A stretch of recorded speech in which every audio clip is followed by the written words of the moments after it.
The Texas night smelled of gasoline and dust. On the desolate highway, where even the moon seemed lonely, a neon sign flickered, Lone Coyote. The gas station diner was the last outpost of light for hundreds of miles. Inside, the air carried the scent of fried potatoes and aged wood. Behind the counter, its paint peeled with time, stood a grizzled veteran with a face like it had been chiseled from stone. His faded T-shirt bore the words, 101st Airborne. Never surrender. In the corner, by a cracked window, sat Trent Iron Fist McKay. His leather jacket hung on the back of the chair, revealing muscular arms crisscrossed with scars.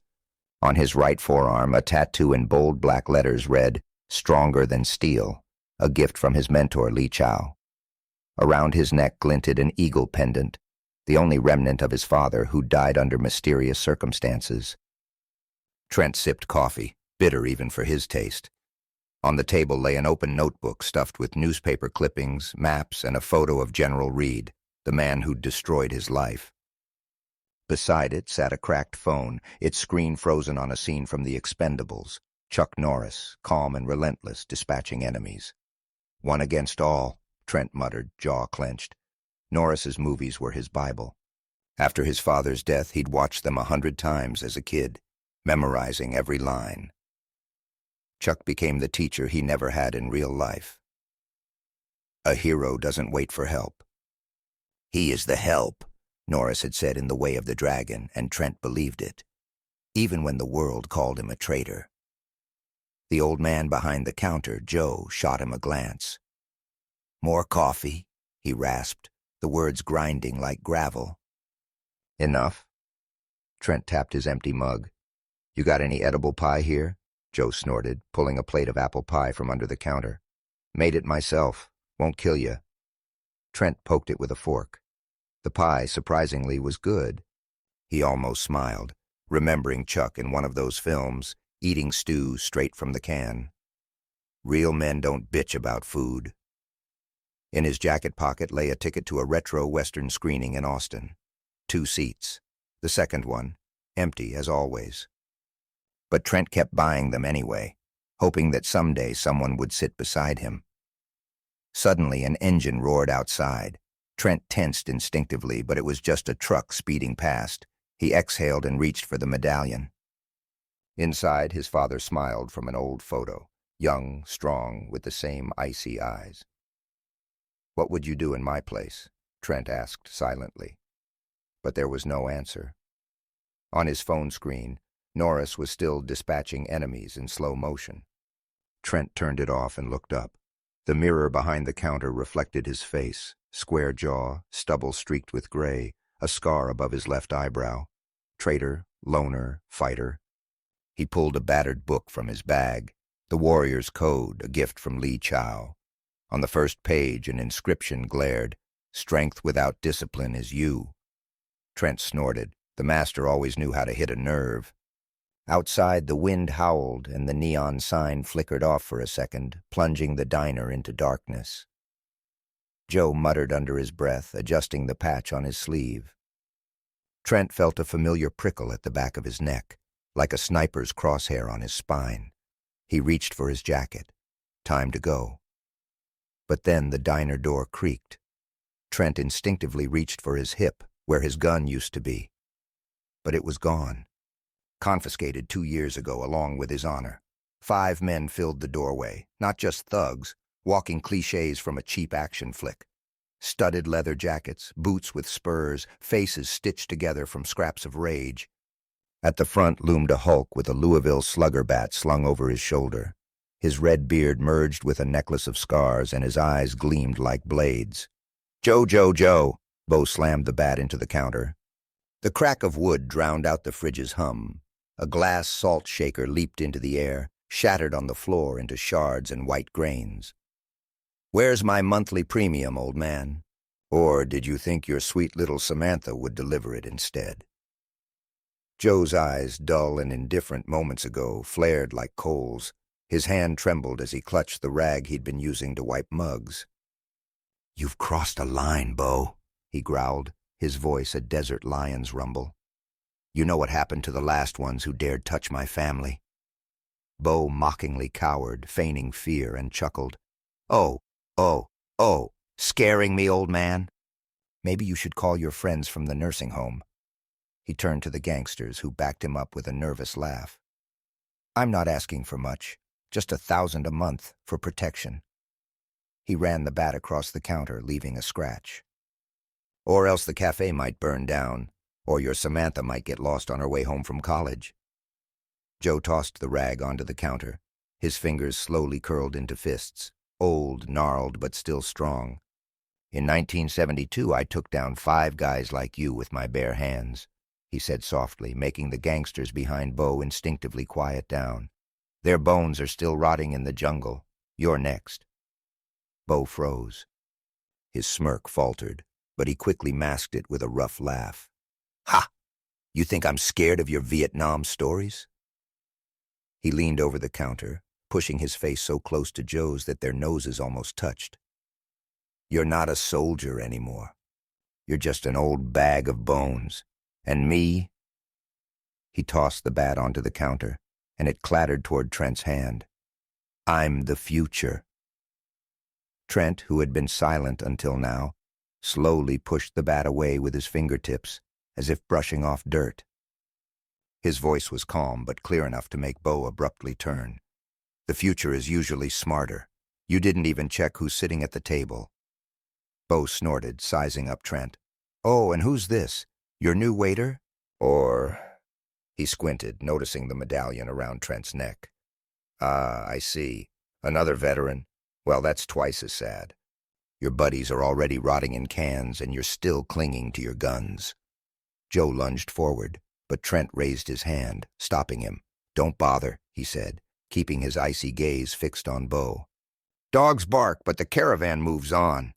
Bo's face reddened. He grabbed the bat and slammed it into the chair next to Trent, splintering the wood. Do you even know where you are?" he screamed, spittle flying. "I'm the god here. Bo Grizzly Carter." Trent had heard the name before. A former wrestler who starred in a couple of porn films before leading the Steel Coyotes gang. Rumor had it he bit off an opponent's ear in the ring and swallowed it.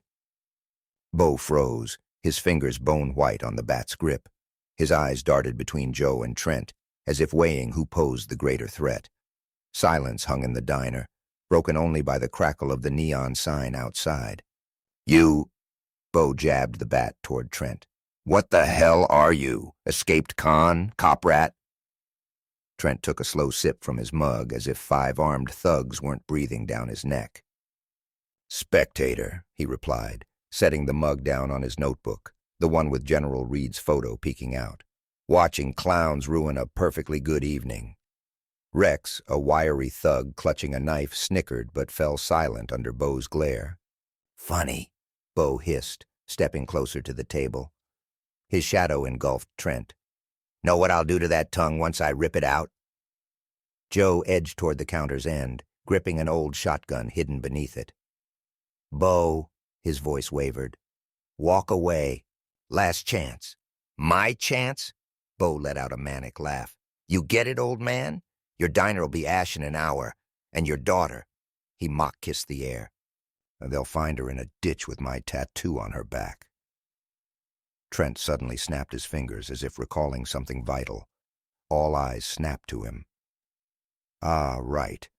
Chuck Norris once said, 'Arguing with an idiot's like playing chess with a pigeon.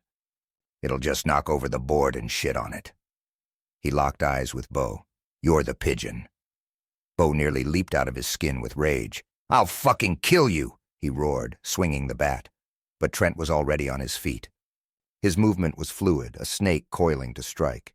The table between them flipped with a crash, coffee splattering the walls. The thugs lunged forward, but Trent, eyes never leaving Bo, raised his hand, a halt gesture. "You want to fight?" he asked, so quietly Bo leaned in involuntarily. "Then remember, you started it." At that moment, the wind exploded into the diner. The door flew open and the neon sign flickered out. In the doorway stood Joe's daughter. "Dad?" Samantha's voice trembled. She froze at the sight of the thugs clutching a box of diner supplies. Bo turned, his face splitting into a grin. "Oh, look who's here, the star of the show." He tossed the bat aside and yanked her by the arm, pressing her against him. A knife glinted at her throat. "No!" Joe dropped the shotgun. His voice, steady moments ago, cracked into a ragged plea. "Bo, for God's sake, she's done nothing." Samantha struggled, but Bo tightened his grip, making her yelp. "Quiet, girl," he hissed, dragging the blade lightly across her cheek. "Or I'll carve up that pretty face." Trent stepped forward, but Bo jerked the knife to her jugular. "Not a fucking step, hero," he barked. "Or I'll redecorate this floor with her guts." Joe collapsed to his knees, hands shaking like he'd been struck by frost. "Please." Tears streaked his cheeks. "Take me, kill me, just let her go." Samantha choked back a sob. "Dad, get up. Don't beg this monster." Bo laughed, but it came out shrill, unhinged. He dragged her toward the exit, using her as a shield. "See, Joe? Your little girl's got more spine than you." He kicked the shotgun, sending it skidding behind the counter. "Listen good. 10 grand by midnight tomorrow. No cops. Or—" He licked the blade, leaving a bloody streak from his split lip. "I'll mail you her finger in an envelope." Trent stood motionless, but his eyes scanned for an opening. His hand stealthily gripped a fork from the floor. "You—" Bo nodded at him, backing toward the door. "Set foot within a mile. She dies." The door slammed. The diner was left with Joe's muffled weeping, the stench of coffee and the icy wind whistling through the cracked window. Trent helped Joe to his feet. "Money won't save her," he said quietly. "He'll kill her no matter what." Joe grabbed his sleeve, desperation flooding his eyes. "What do I do? I can't. I just—" Trent glanced at the eagle medallion, then at the shattered mug labeled "World's Best Dad." "Call the police." "I'll find her." But he said, "I'm not the police." Trent was already pulling on his jacket. "And I don't play by rules." He stepped into the night, leaving Joe sobbing in the empty diner. A siren wailed in the distance, but Trent knew the real fight was just beginning. His gaze swept over the broken mug, coffee stains on the floor, then locked onto the shotgun behind the counter. Joe, still trembling, lifted the weapon and handed it to him. "Take it." They took her to the old depot behind the station. Fuel barrels are stored there. "You sure?" Trent checked the magazine. 5 shells left. "Heard Bo yell at the driver, 'Head to the tanks!'" Joe swallowed. "No cops out there, just us." Trent nodded. The depot was 200 meters away, a rusted box with shattered windows like a giant coffin. "Stay here," he ordered, tucking a kitchen knife into his belt. "If I'm not back in 20, call the cops." "But what if they—" Joe didn't finish. Trent was already gone. The depot loomed in the dark, a tomb of corroded metal. Trent crouched behind a truck, scanning the shadows. Flickering light seeped through cracks in the walls. Muffled voices echoed inside. Samantha's there. And Bo. He darted to the back wall, pressing against cold steel. The kitchen knife weighed his pocket, the shotgun with 5 shells strapped to his back. Not enough, but better than nothing. 2 thugs rounded the corner, dragging a gas can. Trent hid in the shadows. "Boss lost it," one grumbled, lighting a cigarette. "Treating the girl like she's solid gold." "Shut it," the other shoved him. "He hears. He'll skin your ears." "Again." Trent waited until the cigarette flared to life, then hurled a stone in the opposite direction. The thugs bolted toward the noise. 2 steps, a strike to the neck, a grapple. The first collapsed silently. The second turned, but Trent slammed the knife's hilt into his leg. 2 down. How many left? He crawled through the shattered window. Inside reeked of diesel and dread. Under a dangling lamp at the center of the hangar, Samantha sat bound to a chair. Barrels labeled "flammable liquid" loomed nearby. Above her, on a balcony, Bo's silhouette shifted, pistol in hand. "And if the old man doesn't bring the cash, you're my ticket to hell," Bo barked, jabbing the gun toward Samantha. Trent slid along the wall, crates his cover. His target, the balcony stairs. High ground wins, but 10 steps away, glass crunched under his boot. "Hey!" A thug with an assault rifle stepped from behind a pillar. Trent fired at the sound. Buckshot tore through the man's shoulder, dropping him with a shriek. Chaos erupted. "He's here!" Bo roared, shooting the ceiling. "Find him!" Trent charged for the stairs, returning fire. 2 shells left. Bullets whizzed past, one ripping his sleeve. Too close. He scrambled up, rounds pinging the metal near his skull. At the top, he rolled, dodging automatic fire. A leather-clad thug by the railing barely twitched before Trent buried the shotgun in his gut and grabbed his pistol. "Here!" Bo retreated to the balcony's edge, Samantha thrashing in her binds. Trent aimed, but Bo yanked her as a shield. "Drop it, bastard!" he spat, pistol at her temple. "Or I'll—" Bang! Trent shot the overhead lamp. Glass and sparks rained down, blinding Bo. Samantha wrenched free as Trent tackled him. The gun clattered into a gasoline puddle. "Run!" Trent sliced her ropes with a knife. Bo surged up, switchblade flashing. "You're dead!" Foam speckled his lips. Trent leaped back, the blade shredding his jacket. Behind him, a 3-meter drop onto rusted barrels. No choice. "My move!" he growled, snatching a hanging chain and jumping. Bo lunged, but the chain snapped. Trent slammed onto a barrel, ribs cracking. Agony seared his lungs as he rolled off, blood smearing the metal. Bo dragged a broken leg upright, face a bloody mask of glass cuts. "Well, well, asshole," Bo rasped, picking up a wrench from the floor. "Where's your strength now?" Trent scrambled back against the wall, feeling behind him for anything that could serve as a weapon. His fingers found a piece of chain. Fire was already consuming the wooden crates, smoke stinging his eyes. "You're—" "Just noise," Trent said, wiping blood from his lips. "And noise fades." Bo swung the wrench. Trent yanked the chain, knocking the gangster off his feet. Bo crashed to his knees, but quickly lunged at Trent's throat. "Die!" Bo growled, mixing his rasps with laughter. Trent kneed him in the stomach, but his ribs responded with a searing wave of pain.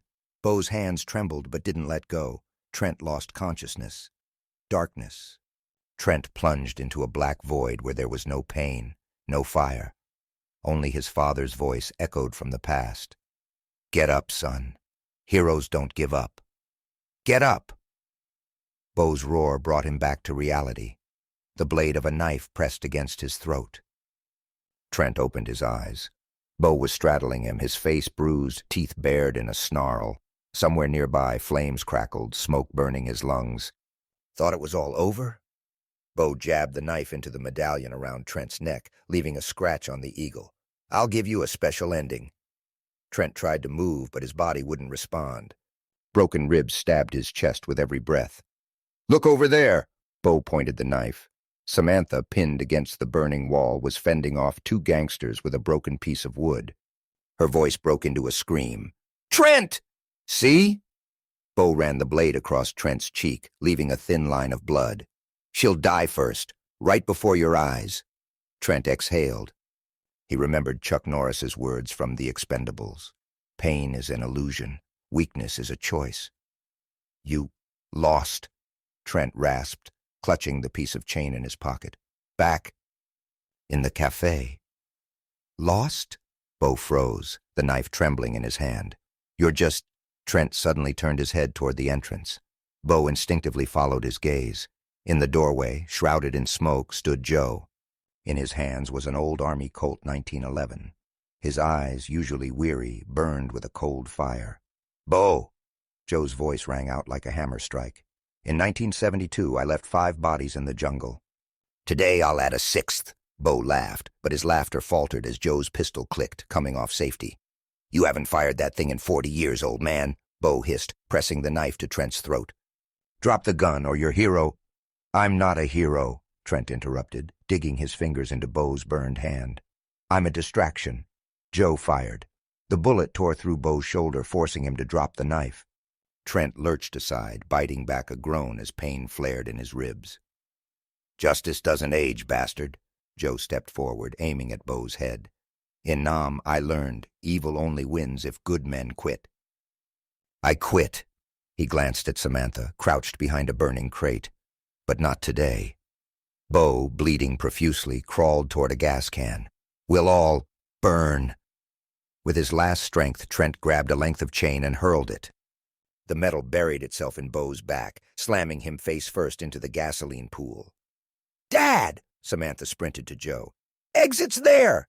Trent pointed to a cracked window swaying on his feet. "Go! Joe hooked an arm under his shoulder. "We leave together!" They staggered through the flames as Bo rose behind them, clutching a lighter. His voice scraped like steel on stone. "No one leaves." The inferno devoured the hangar, air searing like a hell furnace. Bo, charred and bloodied, raised the lighter. His finger trembled over the spark wheel. "No one leaves!" he rasped, eyes blazing with madness. Trent shoved Joe and Samantha toward the window. "Jump! Now!" The girl leaped out, but Joe froze, staring at Bo. "I won't leave you." "Dad, no!" Samantha yanked his arm from outside. Bo flicked the lighter. Fire erupted at his feet, racing across the gasoline toward the barrels. Trent lunged, but his broken ribs locked his body. He collapsed, flames licking at his boots. "You lost." Bo coughed, kneeling. "Together." Trent spotted the chain, the same one that nearly strangled Bo. "Father, help me." He wrapped it around his fist and hurled it at a barrel's vent valve. Metal screeched. "Joe!" Trent roared. "Shoot the barrel!" The old man didn't hesitate.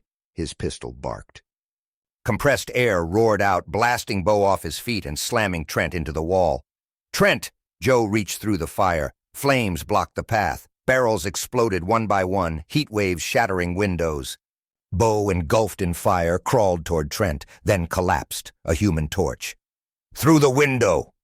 Trent hauled Joe by his jacket. They tumbled onto asphalt as the hangar blew. The blast deafened them, hot wind hurling them aside. Trent shielded Samantha as debris rained down. When the smoke cleared, only flames and twisted metal remained. Joe dragged Trent up. "Alive?" "Barely." Trent swallowed blood, forcing a grin. Samantha clung to her father, sobbing. Joe pulled Bo's medallion from his pocket, identical to Trent's, engraved "Desert Soldiers, 1975. "He was with them," Joe whispered. "With your father." Trent nodded, staring into the flames. Somewhere in the smoke and debris lay answers to all his questions. But Samantha suddenly cried out, "Look!" A black SUV rounded the corner. The driver, masked, slowed as if studying them, then accelerated into the night.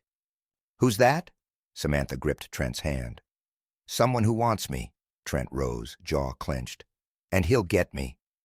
The fire gnawed at the hangar's remains, crimson tongues licking the darkness. Trent leaned against Joe's truck, broken ribs throbbing beneath fading adrenaline. Samantha wrapped his arm in bandages, hands trembling. "Thanks," he muttered. She nodded, eyes down. "I should be thanking you." Joe stood at the road's edge, clutching Bo's medallion. "Desert Soldiers, 1975. He turned to Trent, face shadowed by the inferno. "Your father, he was part of their unit?" Trent pulled out his own medallion. The eagles matched, though his bore Bo's knife scar. "Don't know. But if Bo wore this, they served together, or fought, or betrayed each other," Joe added grimly. "War grinds friendships to dust." Samantha flinched at an engine growl. A rusted sedan crested the hill. Behind the wheel, a woman in a leather jacket, camera around her neck. "Who's that?" she asked. Trent tensed, but the car merely slowed. The passenger window rolled down, and the stranger tossed a card onto the road. "For the Iron Fist," she shouted. "Call if you want the truth." The sedan vanished into the dark, leaving a dust trail. Samantha picked up the card. "Alicia Morgan, Investigations, Truth Over Cash." "Reporter," Joe grunted. "You trust her?" Trent studied the card's back. General Reed, Desert Soldiers, 1975. "Dunno. Not the time to care." He hauled himself up, using the truck. A police siren wailed in the distance. "Go," Trent said. "Cops'll ask too many questions." Joe helped Samantha into the cab. "And you?" "Got a road ahead." Trent glanced at his father's photo in the medallion. "And old friends who owe answers." His truck dissolved into the night. Dawn's first light tangled with hangar smoke. In Joe's pocket, Alicia's card bore a pencil scrawl. Reads HQ, 32°46, N, 96°48 EW. Seek your father's legacy. Meanwhile, 100 miles away, a masked man in a black SUV dialed a number. Yes, he's alive. No, didn't take the medallion. Understood. Eliminating witnesses. He tossed the phone onto the passenger seat. The screen flashed Trent's photo. Target #1. Sometimes the past isn't a memory. It's a landmine waiting for a step.